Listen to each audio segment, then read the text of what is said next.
I have a serious question to ask. And this question is to the immigration authorities in Canada. What has international student done to you? And I ask that in the sense that so many changes has been happening recently in regards to international students in Canada, and I feel like it's almost to a point now where international students cannot get a break. And what am I talking about? So if you guys been following not only my channel but the immigration space, over the past couple months there have been a lot of changes that's been happening in the Canadian immigration space, more so directly impactful towards international students. But before I get into what we're gonna be talking about in this conversation, let me formally welcome you guys to the video. Hi guys, welcome back to another video, welcome back to another reasoning. If you guys are new here, my name is Dems, a former international student in Canada. Came to Canada 5.5 years ago with my family, and I now have the luxury of saying that I'm a permanent resident in Canada. On this channel, you get immigration content, lifestyle content where I share my journey to Canada and I share my beautiful city of Grand Prairie with you guys, right? Now, in this video, I'm going to be talking about another change that has happened in regards to international students. Now, if you guys been following the news, a couple of weeks ago, it was announced by the Honorable Minister Mark Miller that international students will no longer be able to work full-time, which was a temporary measure anyway, and they're now only able to work 24 hours while school is in session, right? Now, personally, I don't have an issue with that per se, because when I came as an international student, I could have only worked 20 hours. So I believe that 24 hours is even more than what we are used to be able to work in the past. So you know what? 24 hours, it is what it is. But there was another significant update, guys. And that update is in regards to international students who want to change colleges. Now, previously, if you wanted to change your college, all you had to do was to inform IRCC that you're changing college, and you wouldn't necessarily be required to apply for a new permit, anything like that, because you would have already had a study permit that allowed you to study in Canada. The only thing that would be changing is the college that's on file. And it was a pretty seamless process in the past. Again, in the past. And it's in the past because that has now changed. Yes, guys, that has now changed. I'm in a car wash, so let me just wash off this car quickly, and then I get into the meat of the matter.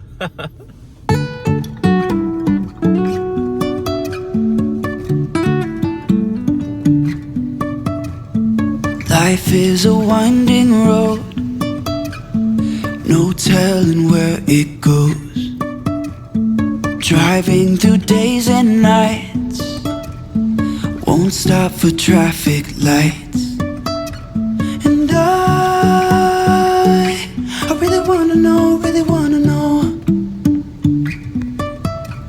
if I will ever figure out where the road goes. Even if I'm falling down, I will keep on searching for my highs. You can say I lost my mind, I will keep on holding my head high, even if the sky is falling down. Welcome back, guys. Thank you guys so much for continue watching the video. So, if you are studying in Canada and you are planning on changing colleges, now you're gonna have to apply for a brand new international study permit. And that's one of the changes that took effect last week, or week before last actually. So if you're in Canada already with an existing study permit, previously you would not have needed to apply for a new study permit if you're changing colleges. But if it is now that you're studying in Canada and you want to change college, you're gonna have to apply for a brand new study permit. And guys, I think this is gonna be impactful for a lot of students. A lot of students have to change college for a multitude of reasons. Like, I know quite a few persons who started studying with me when I was in college, and then they ended up going to a different school, and it was a pretty seamless process. But now you're gonna have to go through the entire study permit process again, waiting to get approved and all of those things before you can change colleges. Now, I personally think this is a significant update for international students in Canada, because if you have studied in Canada or know someone who have studied in Canada, then you would have known quite a few persons change colleges for a lot of reasons, many of which is very legitimate. Whilst I understand that everything that's being done right now is being done to safeguard and protect the immigration process in Canada, and just to make sure that things are a little bit more tight gripped, because things was a little bit loose, if I'm being honest. But what do you guys think? What do you guys think? I began this video by asking a question actually. What has international students done to Canada immigration to deserve the multitude of changes that's been happening in the international student space? It's almost to the point now where I feel like international students are being blamed for the immigration crisis, quote unquote, that's happening in Canada, which in truth and in fact, we can all admit that the system was very relaxed, and there are some persons who abuse the system drastically, and from who's not charging for LMI in housing people, like hiking the price for students. A lot of things been going wrong. But what about the legitimate students though? Why is it that the good has to suffer for the bad? What about the students who went through the process, or who's planning to go through the process legitimately and have all their ducks in a row and just want an opportunity to study in Canada because they believe that this will give them a better chance of achieving success in the future? Are these prospective international students supposed to feel validated or justified with the changes that's going on right now, or are they gonna feel demoralized, depressed, and just, as I said in a previous video, choose to study in a different country? Because be honest, the changes right now is very disconcerting to a lot of potential immigrants in general, not just international students, because a lot of persons has been planning to go through the process. So they have been in the process of saving up money, and then they found out that, okay, then no longer do they need $10,000, but now they need $21,000 plus 1 year's tuition. They have been planning to make the move with their family, their spouses and their children, and they found out that unless they're doing a certain level of study, then they can't take their family with them. Then they are being told that, okay, then having an international study permit and you're studying, depending on your program, you may or you may not be eligible for a post-graduation work permit. Then they're being told that in order to change college, then they have to apply for a brand new study permit. All of these changes are oh, let's not forget they have to get the attestation letter, and all of these justifiable factors, which I believe will safeguard the system. But really and truly, a person who's thinking of migrating to Canada as an international student, it's gonna be rough.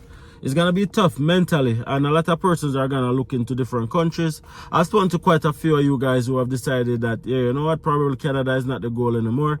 They're looking into other options like Australia, New Zealand, even the US, Europe, and they're trying to make different decisions. But what I can say, guys, is I can see things from both sides of the fence.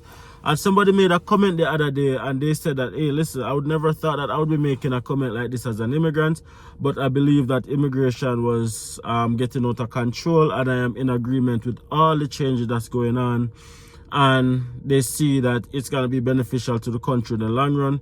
So it's really taking a few steps backward to go many steps forward.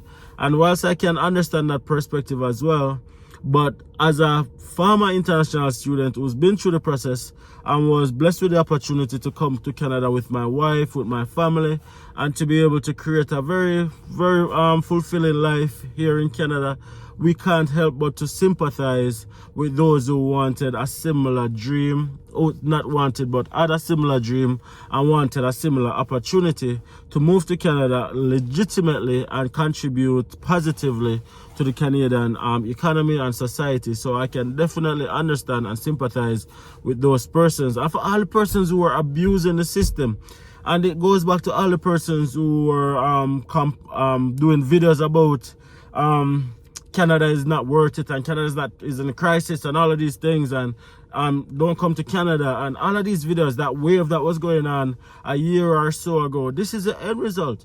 This is the end result. And I said that, listen, there's no perfect society, but what did you hope to accomplish by all of those videos? Because let's be honest, Canada is a beautiful country with lots of opportunities, but it is what you make it. It is what you make it. There's no place on this earth that you're gonna go and things are gonna magically just work out for you. It takes a lot of effort, a lot of push, determination, and your output is dependent on your input. What you put in is what you get out. So with that mindset, you're gonna have to understand that there's no perfect society. So all the persons who are doing these videos, a lot of whom are immigrants as well, saying that, oh, Canada is not worth it. I bought a house back in, you guys know the videos. Let's not go over that back. But this is the end result, right? This is the end result. And many of you guys might be celebrating. Many of you guys might feel a sense of accomplishment. But really and truly, I feel it for the persons who are going to be impacted and the persons who are going to be affected as well. Likewise, the international students who come to Canada under false pretense and don't go to school and corrupt the system, you guys are to be blamed as well. You guys are the problem. You guys are the problem. You guys are the reason why the system is where it's at right now. Because you guys flood the system with one whole heap of going to Jamaican patois. You guys flood the system with a lot of misrepresentation, a lot of scam, a lot of fraud, and then this is the end result. So you're being selfish. You're thinking about yourself. You're not thinking about anybody else who wants to embark on this journey. So this is the end result as well. Nobody else, not many people is going to be able to benefit from what was a very good system because of people like you who decided that you wanted to corrupt a good system. And many of you guys come to Canada as well and started this bag of protests about immigration changes and all of these things, as if like you guys had a sense of entitlement that believe that, okay, then even though you guys know the rules before, how dare they change the rules on you? And I'm like, I saw this coming from a mile away, and in my mind I'm like, is it worth it? Just buckle down, do what you have to do, find a way and go through the system and get yourself to the next stage.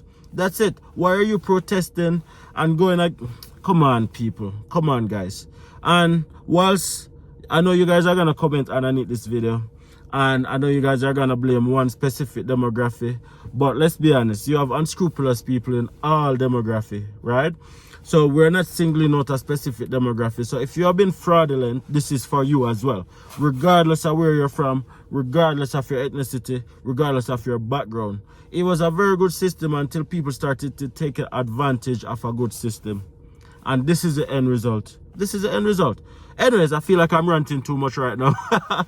If you guys haven't already subscribed to the Anderson's family, please take a second, hit that subscribe button. Join the conversation. Let me know in the comment section, what do you guys think? Do you agree or do you disagree with me? Let me know in the comment section. Smash a like on this video. And if you guys would take a minute or a second, it's totally free to hit on that subscribe button. It really helps me out, and let's have this conversation in the comment section, right? Until next time guys, see you guys in the next video. Peace.